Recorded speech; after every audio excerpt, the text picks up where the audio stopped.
Hey y'all, Randino here, coming at you from rainy North Carolina, where we have had ditch digging, toads drowning, trash moving thunderstorms over the past 48 hours, and they have been intense. We've had about 7 inches worth of rain over the past 48 hours, and if you are out there on the trail and have experienced any of that, I'm hating it for you.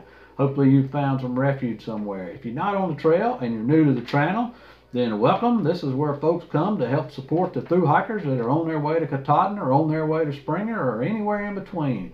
So the best way to do that is you can go down and hit that subscribe button, hit that bell, subscribe to this channel, get the notifications of our weekly updates, and then you can head on over to my Facebook page at Rambino Roaming the Trails, and there you'll find everybody's link to their vlogs and blogs, and you can go and comment on that and leave comments with them and help spur them on the way throughout their track until they get done. So appreciate you doing that, and that is what we're all about, is building the hiker community in the process of doing so.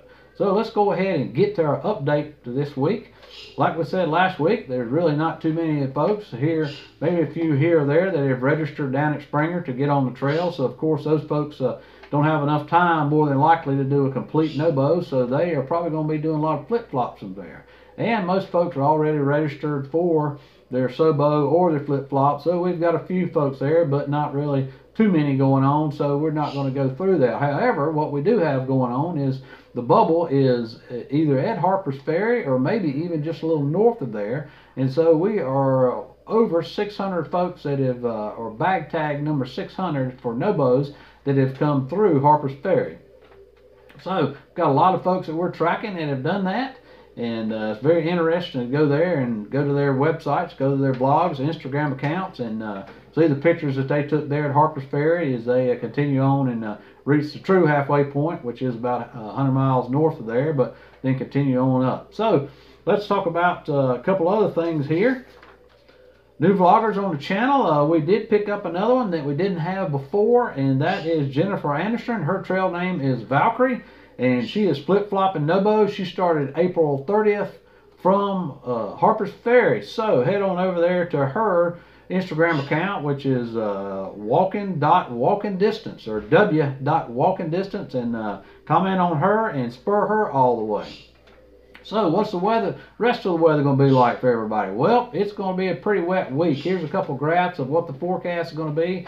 It looks like up in central Virginia and really up the seaboard, it's going to be pretty wet on Wednesday, and clears up a little bit in Virginia on Wednesday, or Thursday rather, but that moves on up and it's going to be wet up north on Thursday. So Roanoke, you're going to have rain on Monday and Wednesday, and a chance really throughout the rest of the week. If you're around Harrisburg, Pennsylvania, you're going to have rain on Monday and Thursday, and a chance of it the rest of the week. Dalton, Massachusetts, you're going to have it around rain most of the week. And Gorham, New Hampshire, we've added Gorham to our weather report that we're tracking. You're going to have rain up there on Tuesday and towards the end of the week, and the low temps going to be in the low 40s to the low 50s. So watching folks like Hawk and some other folks up there, they are still having their cold weather gear on in the mornings when they first get started hiking. Now, I'm sure that doesn't last long, but they are starting out that way. So that's another reason why folks, even now in the summer, you might want to hang on to at least Tobog and your Puffy, something like that doesn't weigh a lot, and not send all of your winter gear home, but hang on to some of it. Updates of hikers that we've got on trail this week. Minnesota Hikings, and it's who we are. They are past 1/3 of the way, somewhere around Glasgow, and they are also practicing for their jobs after the trail life. They are practicing to work in the circus. So they have turned the Subaru into a clown car by cramming 8 people into the Subaru, including luggage and a dog. They had to stow some packs on the outside, and I understand there was a little debate whether Jay was going to have to get outside or not. However, they were able to cram him inside. Unfortunately, his beard did have to remain outside, blow it out the window. So guys, that was a lot of fun watching y'all cram and get out of the clown car. 10-4 is near Port Clinton, and says the trail's been really rocky, but they are loving it. Wonder Woman, they are past 1,200 miles, and they celebrated with a dip in a small mill pond up in Pennsylvania. Papa John, he's north of Delaware Water Gap and into New Jersey, Gypsy Wanderer, she is back on the trail at Harper's Ferry, and she's hiking now with Birdman. Otzi Hiker, he is back on the trail, and he's somewhere around Damascus. He's been having some health problems with his knee, but he also lost his password to his YouTube account, and that's why he hadn't been on YouTube lately. So if you're around Damascus and you find his password on the trail somewhere, please let me know what that is, and I'll pass that along to Otzi Hiker so that he can get back on YouTube. Turkish, he's made it to Manchester, Vermont. He has lost 35 pounds, and he says he's going to be dialing back to just around 30 miles per day instead of his 30-mile-plus days that he's been doing to keep from losing so much weight. Runa Hike, she's north of Grayson Highlands in the Mount Rogers area. Punky got to help rescue a fawn whose mother had got hit by a car. So they got that fawn and got it to a wildlife rehabilitator, and everything worked out after they had took care of it in a motel overnight. Understand that was a deer-friendly motel. And so that worked out great for everybody, including the family that Punky's with and the fawn. So that was something special that they got to do. Wrong Way, he's around Bennington, Vermont, and his feet are doing fine, and he says thanks to everybody that sent the kind words and the worries about his feet. He appreciates that, and they are doing fine now. Paul's on the Trail is in Shanny's, and he gives a shout out and a big thanks to two super trail angels, Mike in the white van for helping him getting to Lexington Outfitters, and Annie for her great support in getting from the trail to Devil's Backbone, and then the next day shuttling around for resupplying to the Outfitters for new rain jackets. So big shout out to those folks, and any trail angels watching this, we certainly appreciate what y'all do for the hiker community and supporting them and helping them out wherever you can. Not necessarily, trail angel doesn't necessarily mean giving them food. That means giving them rides somewhere, just anything like that. Valkrie, she is in Connecticut on her flip-flop. G-Pack and B-Pack, they are through the Shanties. Booster Hikes and Zapper Wilds, they have passed Harper's Ferry and heading into Pennsylvania. Hawk's in the Whites, and he is up and over the Wildcats and should be out of New Hampshire by now. Hawk gives us a great trail review as he goes through, and even gave us a hostile view this week. And so his videos are very informative. Hawk, we just appreciate that, and keep up the good work. Pork Chop, he's got less than 800 miles left, and he's in New Jersey. Amy and John, they're around the Shanties. Lolly and Tri-Tri and their family are flipped up to Buchanan, Pennsylvania, and they are heading north. Frozen's under 400 miles, along with Murica, and they have topped out Mount Moosilauke, summited there, and in New Hampshire. And Radiant Joy, she is past Harper's Ferry as well. So all those folks are doing great. If I missed your update, please go and update me over on my Facebook page through the messenger there at Ramdino Roaming the Trails. And I appreciate getting an update from you, and so that I can include you in the update, and other thru hikers can check on you and just kind of keep an idea of where we are, where the family is up and down the trail. Zona, she was at home for a work emergency, but she is returning, and she should be back now in Central Virginia. News from the trail, the approximate location of the bubble is somewhere around Harper's Ferry, or maybe just north of Harper's Ferry. Here's a graph to show you where it is. So we kind of got several, depending on when you started, several hot spots there for where the bubbles are. We got one up north there, and then we got the main bubble that's somewhere just north of Harper's Ferry. Now, something I've seen a few videos on, and something I experienced this past weekend myself on my hike, was tick season is wide open, and with the possibility comes tick-borne diseases that we can get, especially Lyme disease. Lyme disease seems to be very prevalent up north. And Lyme disease is caused by bacteria that's in the tick, that when the tick bites you, that bacteria gets in your bloodstream. The ticks typically, a lot of folks think of them as coming out of the trees, but they're also in high grass and high weeds. And I think that's where I picked up the tick that I had this past weekend. And here's a kind of a map of the Lyme disease, or where it is up north, and you can see how the hot spots up north and how Lyme disease is very prevalent up north.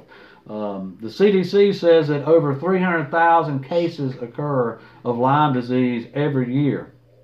So Lyme disease is kind of like flu-like symptoms. The early onset is, but there's kind of two main types of Lyme disease, and that's early onset that usually happens from around 3 to 30 days after the tick bite, and then you have chronic Lyme symptoms that can occur even months after. So it depends on how long the tick's been on you, but whether you're going to get it or not, and of course if the tick has the bacteria in it. But if the tick's been attached, usually it takes anywhere from 36 to 48 hours of the tick attaching to you, and if it has the Lyme disease, for that to get into you. Now, the really scary part is about Lyme disease is that there's 300,000 cases a year in the U.S., and 10% of those folks never fully recover. So out of 10% of 300,000 is 30,000 folks never fully recover.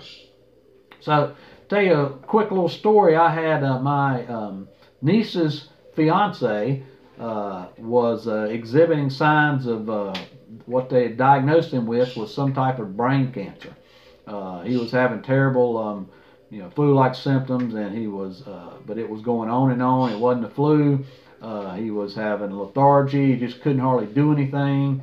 And they were doing blood work for his chemotherapy. And somebody got to looking at his blood work. I believe it was a nurse. It wasn't a doctor. And she kind of got saying things were a little suspicious, and she asked to have him tested for Lyme disease. They tested him for Lyme disease, and lo and behold, that's what he had. It was not a brain tumor or cancer, but it was Lyme disease. So they began treating him with antibiotics, and he responded to that. It took a little longer, because the longer you have Lyme disease, the longer it takes you to recover from it. But he did recover fully and recently graduated, top of his class in basic law enforcement training. He has now been hired as a sheriff's deputy here locally. So, Lyme disease is no joke. Be vigilant. Look at through each other's heads to make sure that you don't have that. Several of you have that we're tracking have dogs with you. Air's there with Nav, and Zaffers with Zaffer Wilds. And make sure you look after your dogs, because the ticks are coming off a lot of places where the weeds kind of canopy over the trail, and you walk through there, and even if you're wearing long pants, the ticks can adhere to those, but the dogs get them in the fur. So y'all be careful of that. A lot of you sleep with your dogs in your tent, and the tick may not attach to your dog. It may climb off on the tent and then attach itself to you. So be careful. Of course, one of the main symptoms is the bullseye rash that people tend to get, but that only occurs in about 80% of the cases. And if that bullseye rash is in your head or on your clothing somewhere, you don't see it, you don't have that symptom until you start developing the other symptoms. So everybody be vigilant out there. That's no joke. Lyme disease can hang around with you for the rest of your life, and it certainly can end your height. We don't want that to happen. Bear reports. So we've been talking about there's no new bear reports, but we still have the Smokies warning around Burke Spring Gap and around campsite number 113 and Icewater Spring Shelter, which is at mile 210. Of course, we have the alert for Grayson Highlands in the Mount Rogers area, around the Thomas Knob Shelter and the Hurricane Shelter, as well as around Elk Gardens and Dickey Gap in Virginia. And we also have some bears that have had some issues in the shanties there. So you folks be careful around that. Make sure we're practicing hanging our bear bags the way we should be. And just because you got a PCT style, the bears have figured out how to get around the PCT style bear bag and hanging too. So be vigilant. Keep them as far away from camp as you're comfortable with, but don't have them right up at camp. Our Hikers Helping Hikers, don't forget about that section down there, particularly the GoFundMe donations that we have set up for the attack victims that occurred in May. I would encourage you to go to that GoFundMe site and kind of check out the comments. Been a lot of great comments from people that are within the hiker community that have donated, but also outside the hiker community that have donated in support of the hiker community. And we've had a few businesses there, so I'd encourage you to go and see those comments and thank those people there. You can do that by just doing a little heart and thank those people that have made those donations. I'll leave a link down in the Hikers Helping Hikers in the description section down here. And also, don't forget to share that with folks. Send that out on your social media page. Several of you have done that, and I've heard that, and I greatly appreciate you doing that to help raise money for that worthy cause. Well, folks, that's about all I got this week for you. Appreciate you staying here to the end, and as always, Appreciate you, and we'll see you out there.